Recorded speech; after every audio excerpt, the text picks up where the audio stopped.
انسان جب مر جاتا ہے تو اس کے عمل منقطع ہو جاتے ہیں، یعنی جو وہ عمل کر رہا تھا اور ثواب حاصل کر رہا تھا، اب وہ نہ عمل کر سکتا ہے نہ ثواب حاصل کر سکتا ہے۔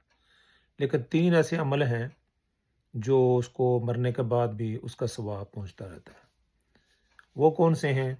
نبی پاک صلی اللہ علیہ وسلم نے فرمایا، قال اذا مات الانسان انقطع عمله الا من ثلاث۔ جب انسان مر جاتا ہے تو اس کے عمل جو ہیں وہ منقطع ہو جاتے ہیں، مگر تین وہ جاری رہتے ہیں۔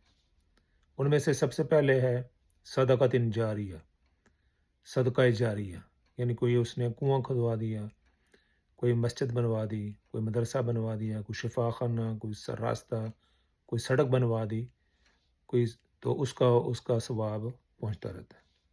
اور دوسرا عمل ہے او علم ينتفع به، ایسا اس نے کوئی علمی کام کیا ہے جس سے لوگ فائدہ اٹھا رہے ہیں، کوئی کتاب لکھ دی، کوئی کتاب چھپوا دی، تو وہ کسی کو کچھ تعلیم دے دی، کسی کو صورت یاد کرا دی، کسی کو کوئی علم کا باب اس کو یاد کرا دیا، تو اس کو جب تک وہ آدمی کرتا رہتا ہے تو اس مردے کو ثواب پہنچتا رہتا ہے۔